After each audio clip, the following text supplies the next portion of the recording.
Hello, friends, and welcome back to the podcast. This is the JRPG Report, episode 192. My name is James Fisher. Thank you so much for tuning in this week as we're on here on Wednesday, recording this podcast on the 17th of November. Of course, normally we do Thursdays, but I'm heading out of town tomorrow, and of course, next week is Thanksgiving, so we were going to do Wednesday anyway, so why not 2 weeks in a row, right? We got some fun things to talk about.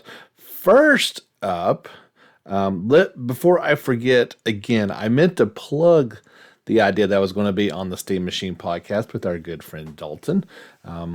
Didn't happen, so we recorded this past week. His episode is out live now. It's a big spoiler cast for The Legend of Heroes Trails in the Sky.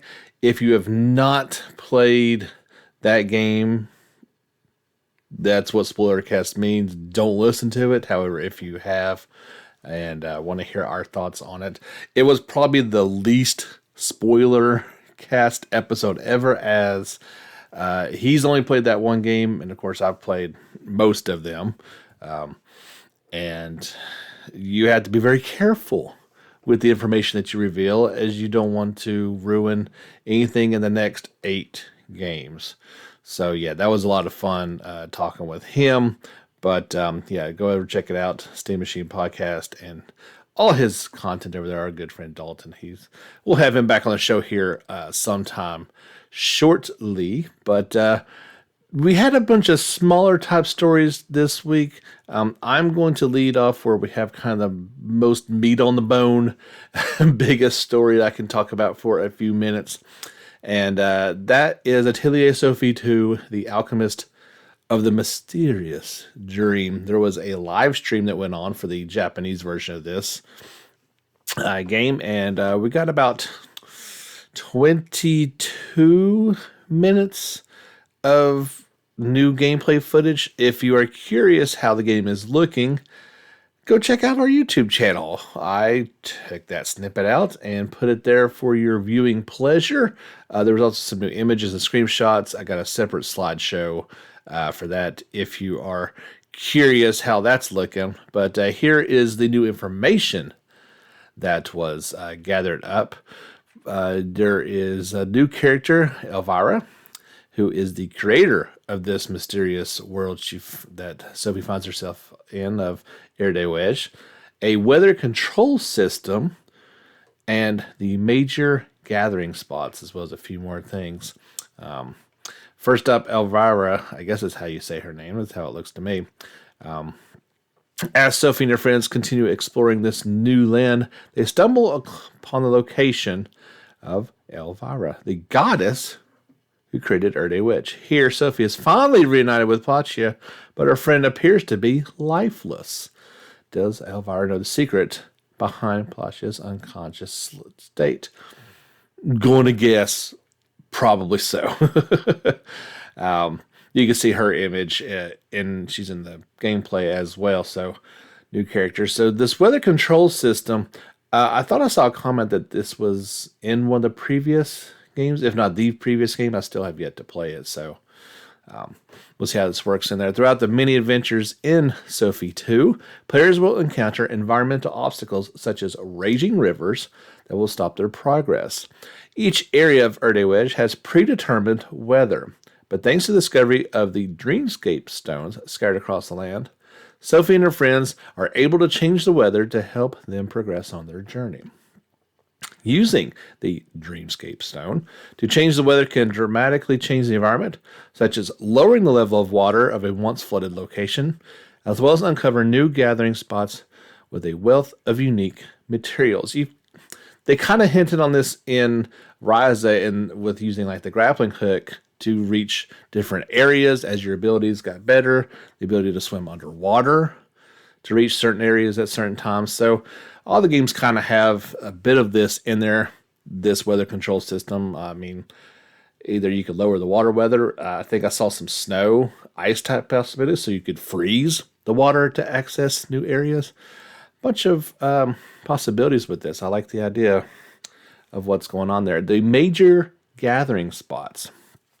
When exploring these new locations, a player may also discover major gathering spots.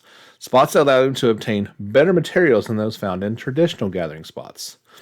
If the correct gathering tool is equipped when arriving at the major gathering spot, a mini game will start, and the quality and number of materials gathered will increase according to their results.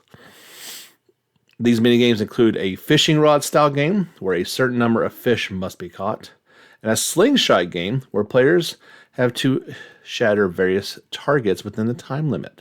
Mastering these mini games will help in obtaining rare materials that are extremely useful in synthesis. Sounds pretty cool.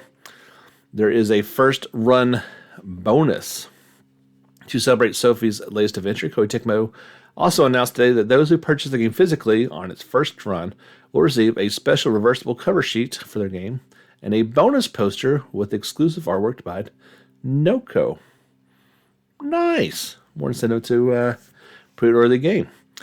There are limited editions for this. First up, for our American friends, Koei Tecmo America is offering a delightful new limited edition of the game, exclusively available through the NIS America online store. They say this is a must-have version of the game. Contains an art book, digital fabric poster, a keychain, bonus background music CD, and an exclusive DSO costume, all packaged into a beautiful collector's box.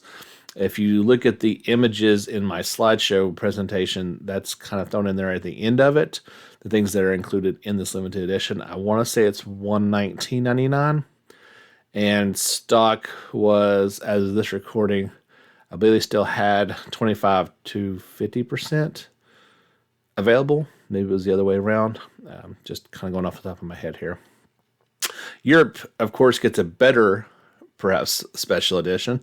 They're offering two delightful special edition versions in Europe, a premium box and a special collector's box, exclusively available through the Koei Tecmo Europe online store. The premium box version of the game includes an art book, a B3 fabric poster featuring an original art piece, an extra tracks soundtrack CD, an early access downloadable content costume for Sophie, and the game all packaged into a charming collectible box.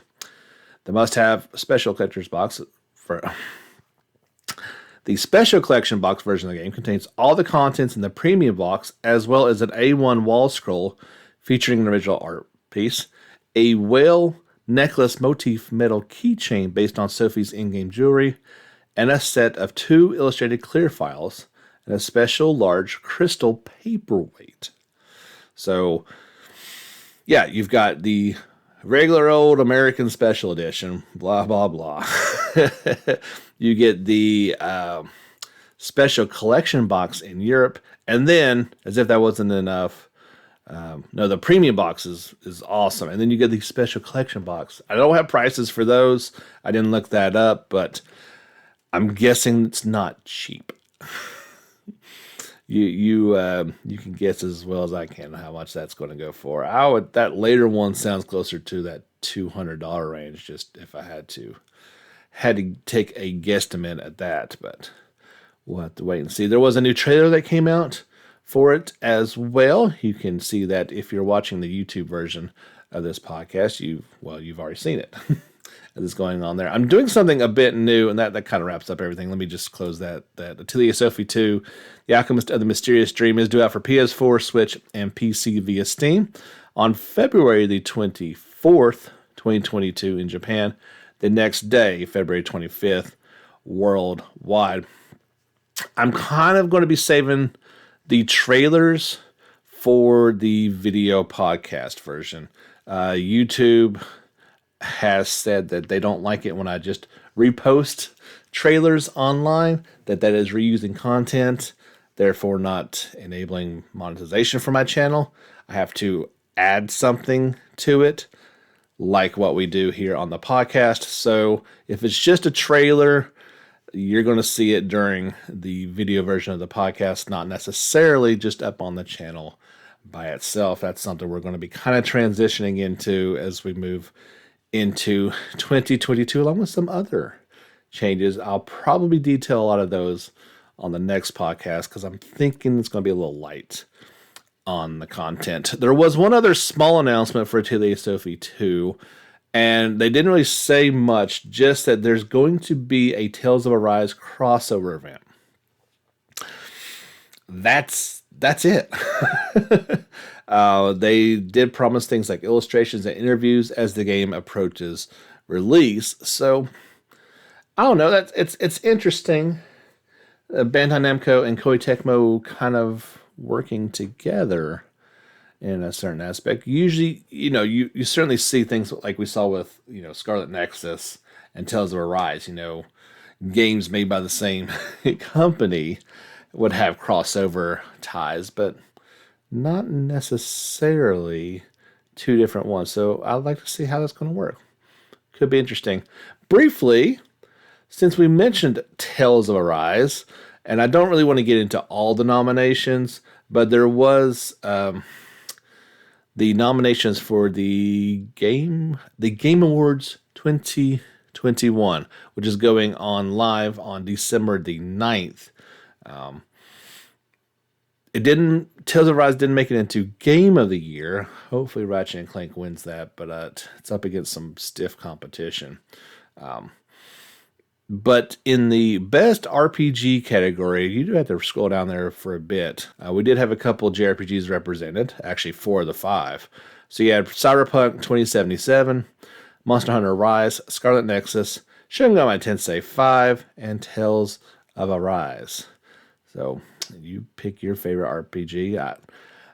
With these type of game show awards, that could really go any way. I'd like to see Tales of Arise win that, but to be quite fair, it's the only one of them that I've played. So we'll have to wait and see. I was kind of scrolling through, and there was some. They did have one or two other just like little nominations, like Best Ongoing Game for Final Fantasy XIV Online. Don't see how that couldn't really win that. That'd be kind of hard, but yeah, you can check those out on December the 9th and see if it brings home RPG of the Year. And at the beginning of next year, we'll talk about JRPG of the Year here on the podcast. Maybe Tales of Arise to lose this year. We'll see. There was a big surprise launch yesterday, and while not a traditional JRPG, certainly a game that has inspirations from JRPGs in its combat and storytelling, and a game that we've covered here before but not heard anything about in a while. That's Ruined King, a League of Legends story. It got a stealth launch. It is available right now for PS4, Xbox One, Switch, and PC via Steam, Epic's Game Store, and GOG. And it's only $29.99, so it's maybe a little bit shorter.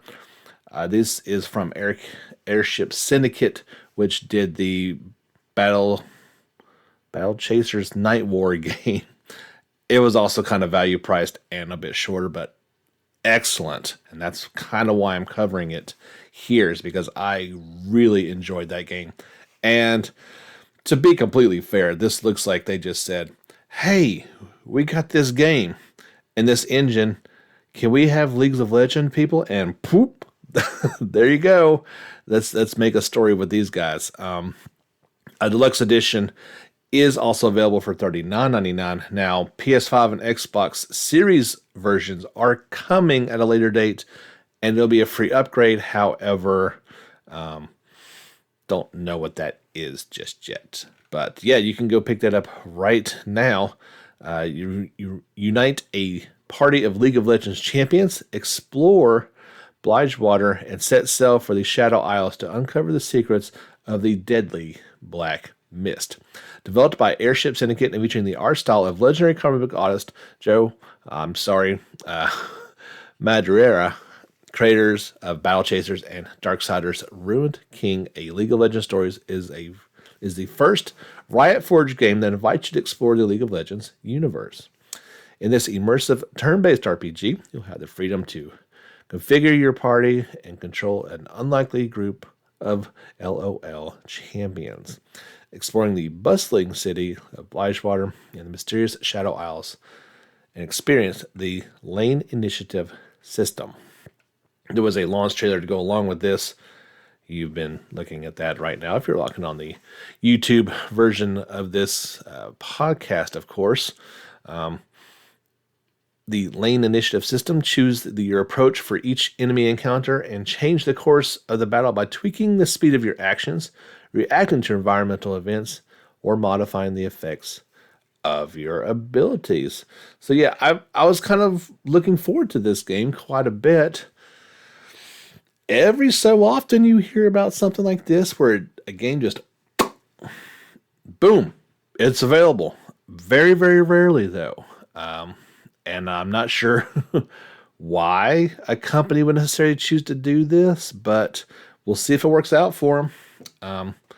It's one way to quickly build some hype and people start talking, but we'll have to wait and see it and see if it's something that's worth checking out. And at that price, maybe not too shabby. Of course, I think I'll wait on that PS5 version personally to come out before I would check it out. But yeah, kind of just throw it out there. Here you go. Another actual JRPG announcement. Bolt Trend Games will release the global version of the free-to-play RPG Disgaea RPG for PC via Steam in early access sometime between December and Q1 2022, the publisher announced. The publisher chose the early access route to be able to consistently optimize the global version PC's debut, and this early access should last for about a month or two. The game is currently available on iOS and Android devices. The PC version is only available in Japan at the moment. This features all the past protagonists from the games, I believe, 1 through 5, maybe even 6. Is this guy 6? Gosh, I get so confused with keeping up with these numbers. I just had Shin Megami Tensei 5. Was it this guy? I can't remember. Whatever the last Disgaea was, I believe it's got characters from all of it. But yeah, if you've been holding off on the mobile version of this, would rather play it on the PC, it's coming next month. Just keep your eye on the Steam and see if it makes its way over there or not. The PlayStation 5 and PS4 versions of Moon will launch digitally on December 16th worldwide. Developer Onion Games announced. This one is a bit of an old game. Came out 24 years ago on the PS1 in Japan. It showed back up on the Switch last year in August. Release date announcement for the PC version is coming soon as well. So if you've been waiting, Moon is coming. The legendary anti-RPG coming soon to consoles and PC as well. Not sure how this is going to affect the Western version of this, but Marvelous released version 1.1 update for Rune Factory 5 in Japan, and now adds support for same-gender romance and marriage options. When players confess their love to a character of the same gender and receive a positive response, the game will progress into the romance scenario. This version also fixed a bug where you might not be able to advance if a marriage candidate asks you out on a date and you go out on a date while an event is in progress. There you go. But I'd imagine this will be baked into the Western release and not need an update for it. Of course, it's been out since May in Japan. We'll get it here in the West on March the 22nd of 2022 in North America, March 25th in Europe. And it says in this article that same-gender romance was already confirmed in the Western release. I would imagine it'd be available in there on day one. We've got some news from Cygames, and 2 games in particular that always make me recall my Obi-Wan Kenobi and A New Hope, where he's like, that's not a name I've heard in a long time. Of course, that's not the exact line, but you understand what I'm going for here. First up is Granblue Fantasy Relink. I feel like I've been waiting on this game for so long, and last we heard it was pushed to 2022. Let's hope and This has to be. So upcoming is the Granblue Fantasy FES 2021, scheduled to go on December 11th through the 12th. In this event, on December the 12th at 1700 Japan Central Time and lasting for about 40 minutes, is both Granblue Fantasy Versus and Granblue Fantasy Relink latest news. It's got a panel of people, I'm assuming voice actors and people who have worked on the game. Let's really, really hope it shows back up at this point and gives us some bit of good news as to that is coming indeed next year. Yeah, like I said, obviously not every game was hit quite as hard. It seems like where this game was at development-wise, going away from Platinum Games, then COVID, it seemed like it got hit pretty hard with a new, this side games have been working on mobile games for a while. They're trying to get into console games, and yeah, it kind of hit them hard. So we'll see if in fact it does show back up. I'm really hoping so, because the game just looks so cool. I really want to play it. I want to try it out. But even longer, and I really don't know a ton about this one, but it did finally show back up from side games, and that is the action RPG Project Awakening. It popped back during a side games tech conference session and kind of showed off the game's environment and some kind of building a map type scene. And I mean, it's beautiful. If you're watching on YouTube right now, you're seeing some of the footage from that. It looks absolutely gorgeous in a game that I want to go and explore quite a bit. But this game was announced back in September of 2018. It is using the newly developed Crystilla game engine. I don't believe that is used in Relink, so this is probably just for it. The game Project Awakening and this engine are being developed in tandem and mutually influence each other. Project Awakening has been confirmed for PlayStation 4, but that's pretty much the end of it. Very impressive looking PlayStation 4. I had to believe that this is not in fact for that, but maybe making the leap to PS5 when in fact it does finally see the light of day, whenever that is. But it's kind of nice just to see it pop back up, and if you're looking at the footage, you can see why. It's impressive, to say the least. A game we talked about, I think it was a few weeks ago, Fantasy Life Online, and its plans to come to the West via our friends at Bolt Train Games and developed by Level 5. Oddly enough, after 3 years of operation in Japan, it is going to end its service in a month. So, those two announcements don't really make a lot of sense in tandem, that it's going to end in Japan but carry on in the West. So it didn't mention if this announcement was affecting the Western announcement or not, but in the quote from Level 5, they say, "Since launch, we have strived to achieve our goal of operating a game that players can enjoy, but have come to the conclusion that it will be difficult to provide satisfactory service going forward, and thus have decided to end service."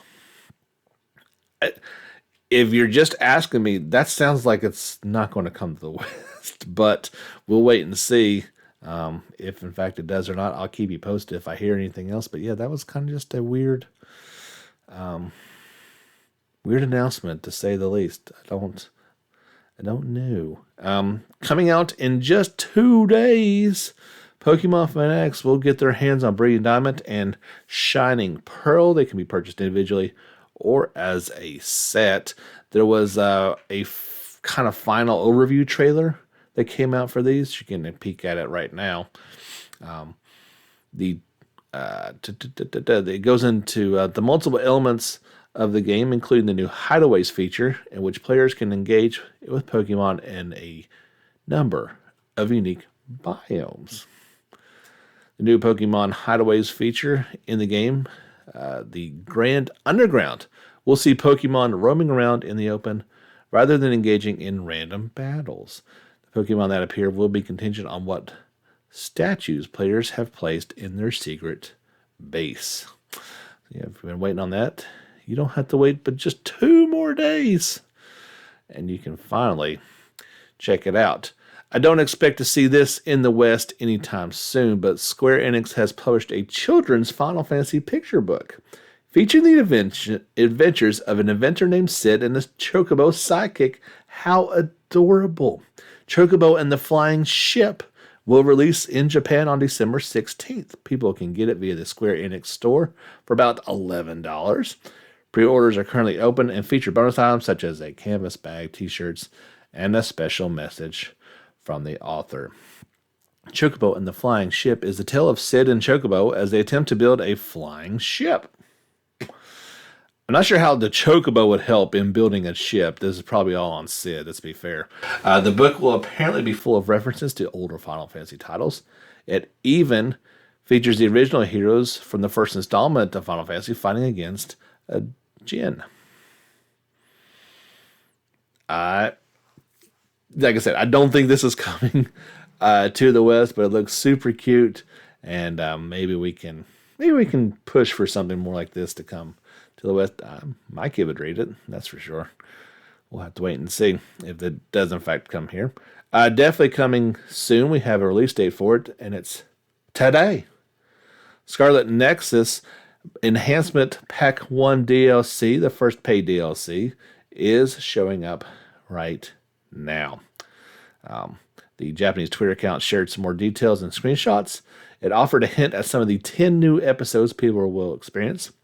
The reveal also clarified that the episodes will be split evenly between Kasane and Yuto, the 2 protagonists. Each one shows new Bond episodes from the Scarlet Nexus Enhancement Pack 1. In one image, Kasame is with Arashi Spring and Tsugumi.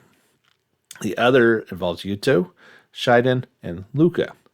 The third image shows Kasane with her sister. And finally, the last one features Kasane with Yuto and Nagi. Bandai Namco announced that this add-on, they announced it back in September. People who will get it will be able to reach EX level friendships with allies. There will also be a fairy tale attire costumes for allies to wear. As shown, you can see those outfits in one of the screenshots that you're seeing on the screen now. So yeah, people were waiting for this one for a while. They didn't have a actual release date for it, so you can get that right now. Didn't have a price on this. I forget what it was going for, but yeah, if you've been waiting for the first DLC for Scarlet Nexus, it's out right now. Don't forget you can keep up to date on the happenings in the JRPG world by giving us a like on Facebook, follow us on Twitter, and of course subscribing to our YouTube channel. If you enjoy what we do here, there, and everywhere, consider financial support either through the links directly through the Anchor app, or you can go through such means as Patreon, JRPG Report, or just a direct donation via PayPal, James Fisher Productions at gmail.com. All those links are below in the episode description. Special note, if you are we have 4 very kind individuals who support us through Anchor directly. They are going to change over from I think it's called sponsorships, or I forget exactly what it's called, but it's moving over into what's called subscriptions. You can't do both, but they're essentially kind of the same deal. So if you are one of those people, you may all of a sudden, I can't switch you over either. So it's going to end here soon. And if you want to continue supporting, you just need to do a different way. Once I get it set up, just a heads up that may happen. You'd be like, hey, what happened? I don't get it. They're switching over. They won't let me just do it automatically. It's kind of a mess, but what are you going to do?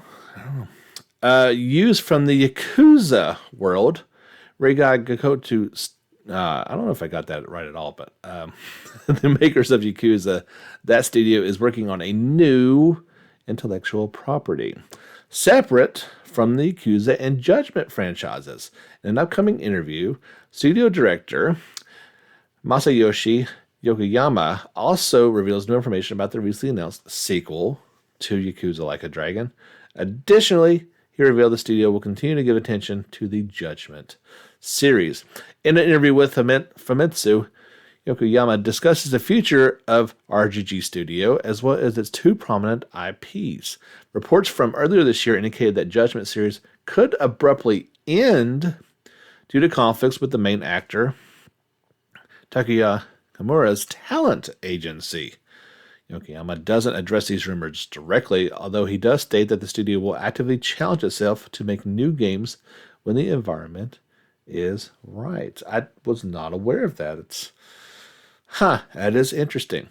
The stance doesn't just apply to the two existing franchises either. Yokoyama also reveals that the studio is planning a game that is separate from those two series.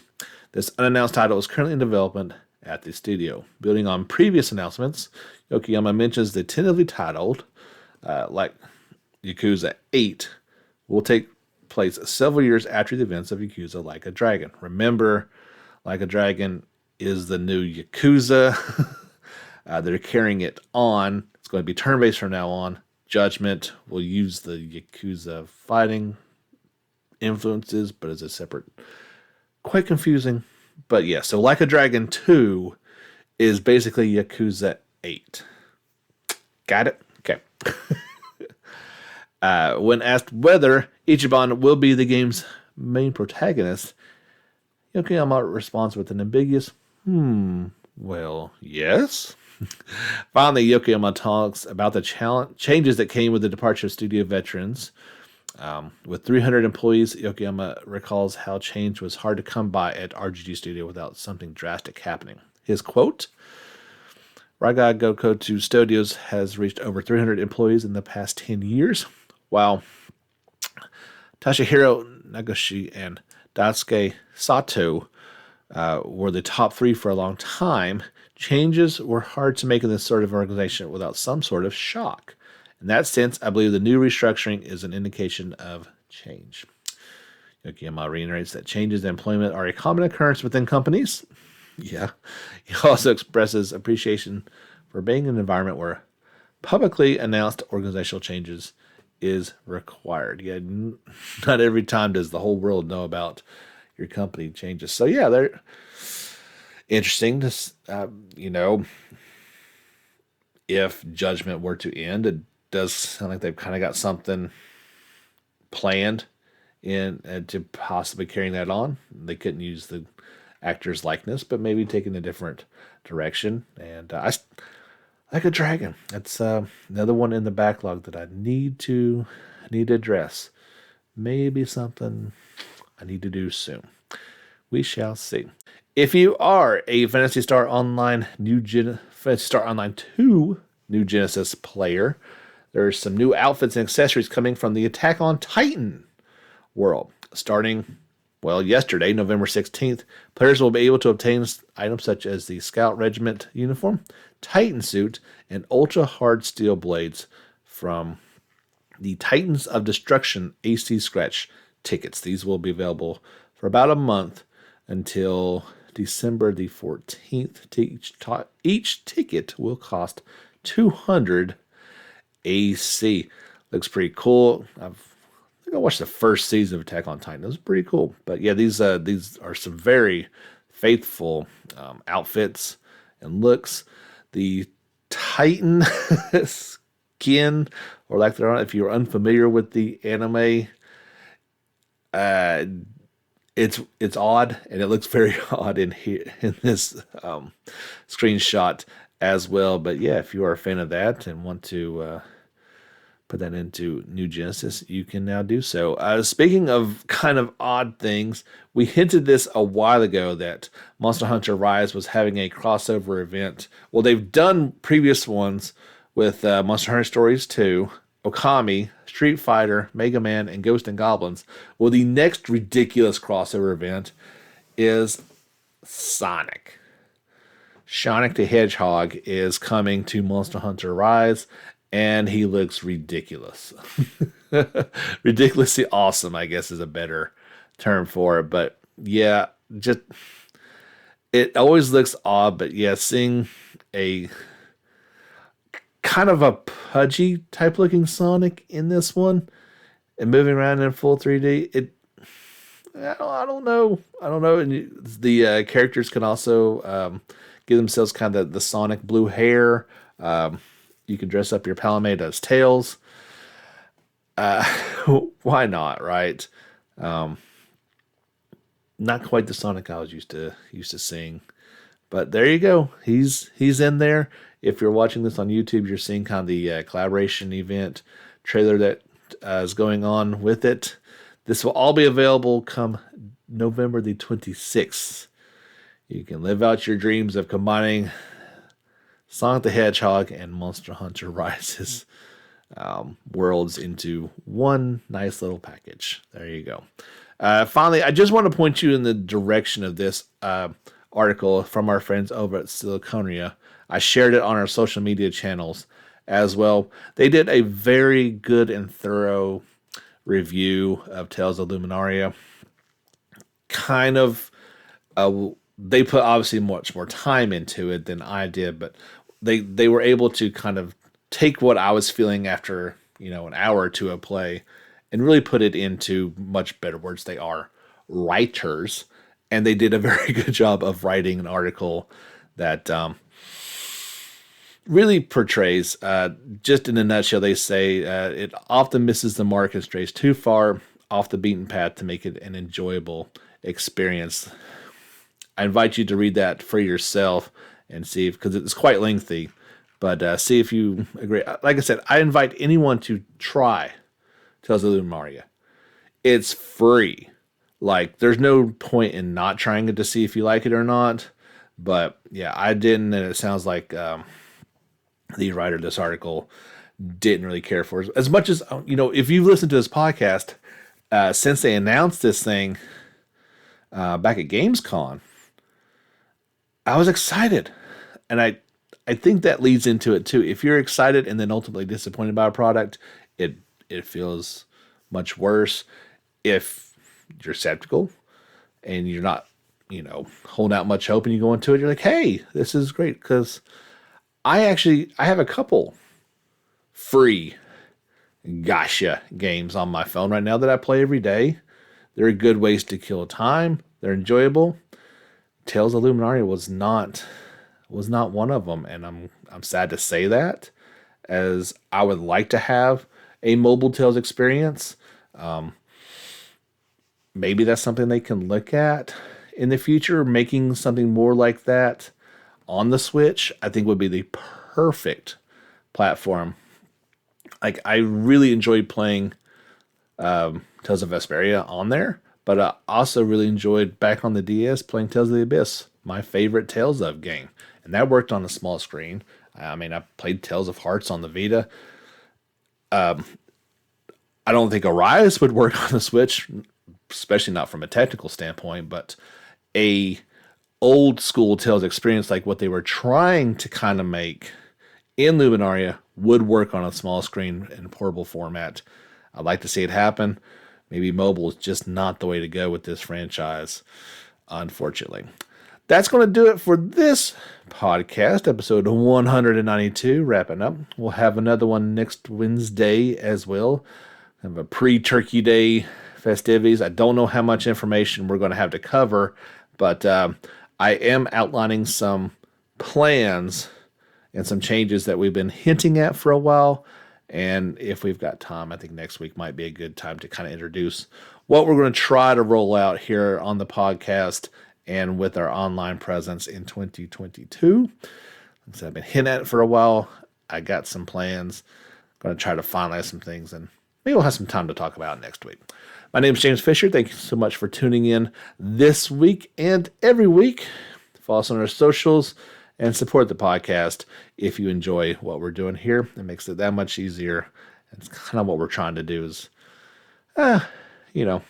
make the wife a little happier with what all the time we're sinking into this project. Be nice if we get a little bit of return on the investment, but that's coming soon, hopefully. Thank you. And as always, I really appreciate you guys each and every week. You get me fired up to do the podcast and bring all these cool things to you. We'll talk to you again next week. Until then, get back out there and level up.